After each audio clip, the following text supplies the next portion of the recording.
আসসালামু আলাইকুম প্রিয় দর্শক, আমাদের এই অন্তর্বর্তীকালীন সরকারের আইন বিচার বিষয়ক উপদেষ্টা এবং সেই সঙ্গে উনি একই সঙ্গে প্রবাসী কল্যাণ মন্ত্রণালয়েরও উপদেষ্টা প্রফেসর ডক্টর আসিফ নজরুল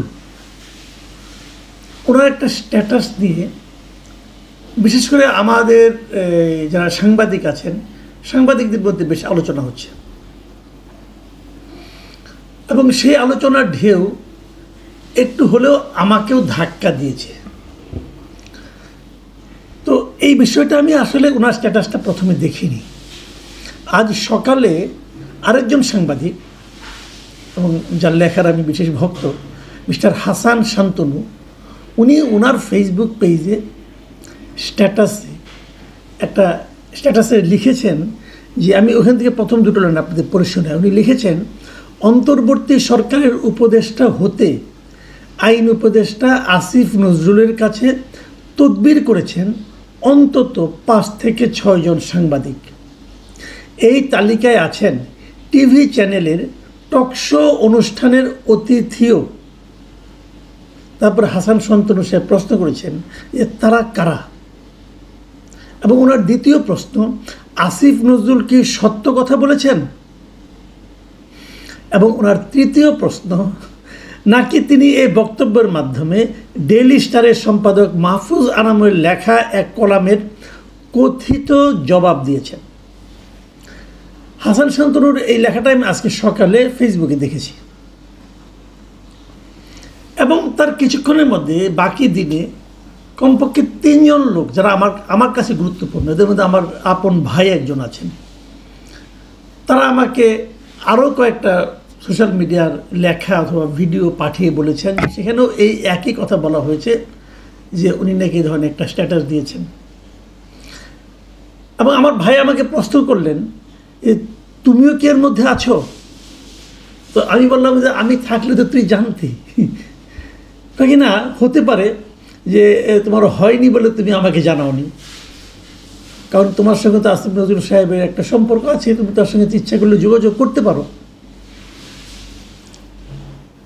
তো হ্যাঁ আছে, আমি অস্বীকার করি না, আসিফ নজরুল সাহেবকে আমি চিনি, উনিও আমাকে চেনেন, কিন্তু আমি তো ওনার সঙ্গে যোগাযোগ করিনি এই নিয়ে। এখন আমি ওনাকে চিনি এই বিষয়টা যারা জানেন তারা সবাই সন্দেহ করতে পারেন। আর ওই যে দুটা ক্যাটাগরি আসিফ নজরুল সাহেব উল্লেখ করেছেন যে সাংবাদিক এবং টিভিতে টকশো করেন, তো এই দুটোই তো আমার সঙ্গেও মিলে যায় একটু, তো মিলে গেলে আমার জন্য বিব্রতকর। এখন আমি বরং আসিফ নজরুল সাহেবের স্ট্যাটাসটাকে পড়ি, তারপরে আমার জবাবটা আমি দিই।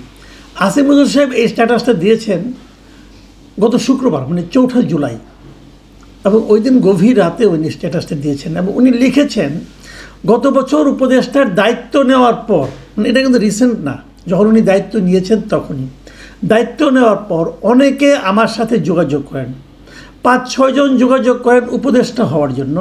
তাদের অধিকাংশই সাংবাদিক বা টকশোর আলোচক হিসাবে পরিচিত।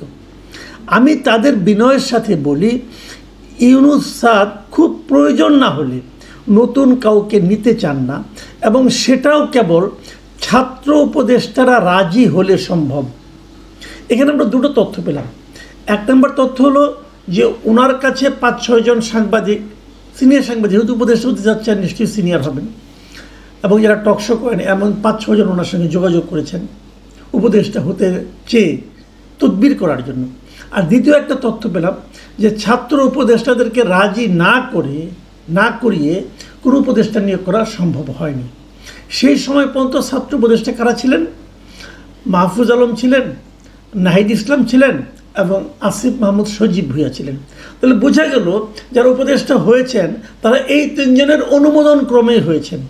এটা আমাদের জাতির জন্য অবশ্যই একটা নতুন ধরনের খবর। ঠিক আছে, সেটা নিয়ে আলোচনা না হয় আরেকদিন করা যাবে। এখন আমি আসিফ নজরুল সম্পর্কে ওনার স্ট্যাটাসের আরও একটু পার্ট পড়ি। তো উনি বললেন যে তারপর কাউকে যারা ওনাকে তদবির করেছিলেন তাদেরকে নেওয়া হয় নাই। তারপরে খুব অভিজ্ঞ দক্ষ পেশাজীবী যেমন ওয়াহিদুদ্দিন মাহমুদ স্যার, ফয়জুল কবির খান, ওনাদেরকে নেওয়া হয়েছে, এবং আরও পরে 3 জনকে নেওয়া হয়েছে, যেমন আবরার হোসেন, আবরার ভাই, আকিজ, বশির ভাই ও ফারুকি এদেরকে অন্তর্ভুক্ত করা হয়েছে। এরা নাকি তিনজনই অত্যন্ত করিতকর্মা মানুষ, মানে আসিফ নজরুল সাহেবের ভাষায় এগুলো উনি নিয়োগ করেছেন। এবং তারপর স্যার সিদ্ধান্ত নেন যে কোনো অবস্থাতে আর নতুন কাউকে নিয়োগ করা হবে না। এটা ওনার স্যার মানে ডক্টর ইউনূস সাহেব সিদ্ধান্ত নিয়েছেন, খুব ভালো। তারপর আসিফ নজরুল সাহেব লিখেছেন, যাই হোক, উপদেষ্টা হতে আগ্রহীদের কেউ কেউ মন খারাপ করেন। ফেসবুকেও নানা সময় প্রশ্ন তোলা হয় উপদেষ্টারা নিয়োগ পেয়েছে কিসের যোগ্যতায়, জুলাই অভ্যুত্থানে তারা কোথায় ছিল। যে এই যে কথাটা বললেন এটা কিন্তু আমার সঙ্গে মিলে যায়। মানে আমি কিন্তু উপদেষ্টাদের যোগ্যতা নিয়ে অনেক প্রশ্ন করেছি, একদম শুরুর থেকেই আমি প্রশ্ন করে আসছি। এবং আমি এই প্রশ্নটাও করেছি যে এরা জুলাই অভ্যুত্থানের সময় আসলে কোথায় ছিল, এই জুলাই অভ্যুত্থানে অথবা এই গণ আন্দোলনে এদের কী ভূমিকা ছিল। এই প্রশ্নটা যারা যারা করেছেন তাদের মধ্যে আমার মনে হয় যে 2-3 জনের মধ্যে আমি আছি। এবং আমি এটা শুরুর থেকে করেছি, এখনও করছি, এটাও মিলে যায়। কিন্তু তারপর উনি আবার বলছেন, আমি জানি এটা সম্ভবত আমাকে মিন করে বলা না, মানে উনি বলছেন যে, তারপর উনি ওনার কথা বলছেন যে শেখ হাসিনার বিরুদ্ধে 16 বছরে উনি শেখ হাসিনা সরকারের বিরুদ্ধে কী কী লিখেছেন লেখেন নাই, এগুলো উনি ডিটেল বর্ণনা করেছেন। এবং বর্ণনা করে উনি বলেছেন যে এই থেকে মনে হয় যেটা আমাকে মিন করে বলা হয় না, কিন্তু অন্যদেরকে মিন করে বলা হয়েছে। আমি ওনার পুরো স্ট্যাটাসটাই পরে পড়েছি, আমার কাছে ছিল না। হাসান সন্তুরের আমার স্ক্রিনশট পাঠিয়েছেন, ওনার কাছ থেকে নিয়ে পড়েছি। এবং উনি অনেক কাহিনী বলেছেন, ওনার বড় স্ট্যাটাস, উনি কি মিস করছেন, ওনার সেই ফুরা রোডের বাসাটা মিস করছেন, সকালবেলা ঘুমানো মিস করছেন, এটসেট্রা এটসেট্রা, অনেক কথা কাহিনী এগুলো। তো যে জিনিসটা আমি আসলে বলতে চাচ্ছি সেই জিনিসটা হলো এই যে উনি 5-6 জন সাংবাদিকের কথা বললেন, আমি মনে করি ওনাকে আমি যেভাবে চিনি, যতটা স্পষ্টবাদী হিসেবে চিনি, ওনার তো উচিত ছিল এই 5-6 জন সাংবাদিকের নাম বলে দেওয়া। যদি কেউ তার কাছে তদবির করতে পারে তার নামটা বলে দিলে সমস্যাটা কি, বলে দিতেন। বলে না দেওয়াতে কি হয়েছে, বলে না দেওয়াতে যেটা হয়েছে যে ওই 5-6 জন বেঁচে গেছেন কি বিব্রত হননি, নাকি ওনাদেরকে বিব্রত হাত থেকে রক্ষা করেছেন উনি, তা জানি না। কিন্তু উনি মানে একটা বিরাট সাংবাদিক গোষ্ঠীকে কিন্তু সন্দেহের মধ্যে নিয়ে এসেছেন। যে যারা এখন টকশো করেন, যারা এখন সাংবাদিক হিসেবে তাদের একটা পরিচিতি আছে দীর্ঘদিনের, তারা সবাই কিন্তু এই ওনার তৈরি করা এই সন্দেহের মধ্যে ঢুকে গেলেন। এখন ওই লোকগুলি যদি কখনো এই সরকারের পারফরমেন্সের সমালোচনা করেন, অথবা এই সরকারের সঙ্গে জুলাই আন্দোলনের আপনার সম্পৃক্ততা কতটুকু ছিল তা নিয়ে প্রশ্ন তুলেন, তাহলে অনেকেই কিন্তু সন্দেহ করতে পারেন, আচ্ছা আপনি তো আসিফ নজরুলের কাছেও তদবির করেছিলেন, না হয়ে এখন বিপ্লবী হয়ে গেছেন। এবং তার মধ্যে আমি নিজেকেও দেখতে পাচ্ছি, এটা আমার জন্য আসলে বিব্রতকর। আমি শুরু থেকেই বলে এসেছি, বিভিন্ন ফোরামে বলেছি, এবং আমি বলি আপনাদেরকে, একবার আমি RTV-র একটা টক শোতে গিয়েছিলাম। সেই RTV-র টক শোতে অ্যাঙ্কর অন ইয়ারে থাকাকালীন আমাকে জিজ্ঞাসা করেছেন যে অনেকে বলেন আপনি নাকি উপদেষ্টা হতে চেয়েছিলেন, উপদেষ্টা হতে পারেননি, তাই আপনি এগুলি করছেন, তাই আপনি সরকারের সমালোচনা করছেন। এবং ওটার জবাব দেওয়ার পর উনি আমাকে একটা সাপ্লিমেন্টারি কোশ্চেন করলেন যে আপনাকে যদি কোনো সরকারের দায়িত্ব দেওয়া হয় তাহলে আপনি নেবেন কি না। আমি সেখানেও স্পষ্টভাবে বলেছিলাম যে সরকারের দেওয়া, সরকারের কাছ থেকে অর্থনৈতিক সুবিধা পাওয়া যায় এমন কোনো কাজে আমি আমার বাকি জীবনে কোনো দিন যাব না, যাওয়ার আগ্রহ প্রকাশ করব না, এবং এ যাবৎকালে কোনো দিন প্রকাশ করিনি। এটা আমার ওপেন চ্যালেঞ্জ। কেউ একজন বলুক, তাকে আমি ফোন করেছিলাম অমুক পদের জন্য, বরঞ্চ আমি বলতে পারবো অনেকে আমাকে অফার করেছিল যেগুলো আমি সবে নিয়ে প্রত্যাখ্যান করেছি। তো আমি না আমারটা ক্লিয়ার করলাম, এবং যারা ওটা দেখেছেন তারা হয়তো জানবেন যে না, এটা আপনি পরবর্তী সময় মিলিয়ে নিন। আমি কেন যাব না সেই ব্যাখ্যাটাও আমি দিয়েছি। আমার ব্যাখ্যাটা ছিল এরকম যে আমি তো সারা জীবন সাংবাদিকতা করেছি, আমার সাংবাদিকতার বয়স হলো প্রায় 3.5 দশক, প্রায় 36 বছরের মতো। তো এত বছর সাংবাদিকতা করে আমি তো এই কাজটাই শিখেছি, আমি তো আর কোনো কাজ শিখিনি। যে কাজ আমি শিখিনি তা আমি করতে যাব কেন, সেটা হবে আমার জন্য মূর্খতা। যারা গিয়েছেন তারা কেন গিয়েছেন আমি তাও জানি না। আমি আসিফ নজরুল সাহেবকেও প্রশ্ন করবো, আপনি এটা গিয়েছেন কেন? এই কাজটা আপনার কাজ না। আপনি ছিলেন ইউনিভার্সিটির টিচার, ছাত্রদের পড়াতেন, ওটাই করতেন। আপনি ওটার জন্যই সারা জীবন প্রিপারেশন নিয়েছেন। আপনি কোনোদিন রাজনীতিও করেন নাই। আপনি গিয়েছেন কেন মন্ত্রিত্বের লোভে? আপনি কি দেশকে সংগঠিত করতে পারছেন? আগে আপনার যে গ্রহণযোগ্যতা ছিল সমাজে, সেই গ্রহণযোগ্যতা কি এখন আছে? নেই তো। আপনি যখন এই সরকার একসময় শেষ হয়ে যাবে, যেমন ফেব্রুয়ারিতে, নয় এপ্রিলে, নয় জুনে হবে তো শেষ, তারপর আপনি কী করবেন? তারপর আপনি আগের পেশায় এই ঢাকা ইউনিভার্সিটিতে আগের মতো করে যেতে পারবেন? পারবেন না। তো এই ভুল আপনি কেন করেছেন? আমি এটা ভুল মনে করি।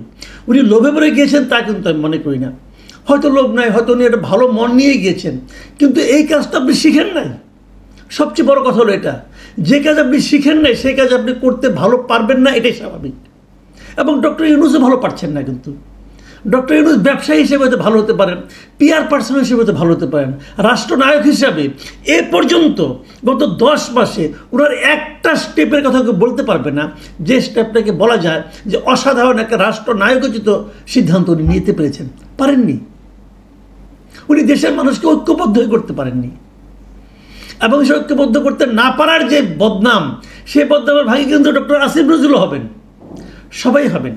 মানুষকে বিভক্ত করে দেওয়ার যে প্রবণতা, এটা ওনাদের মধ্যে বসে গেছে। এবং এই যে স্ট্যাটাসটা, এই স্ট্যাটাসটাও কিন্তু আমি মনে করি আসিফ নজরুল সাহেবের কাছ থেকে আমি আশা করিনি।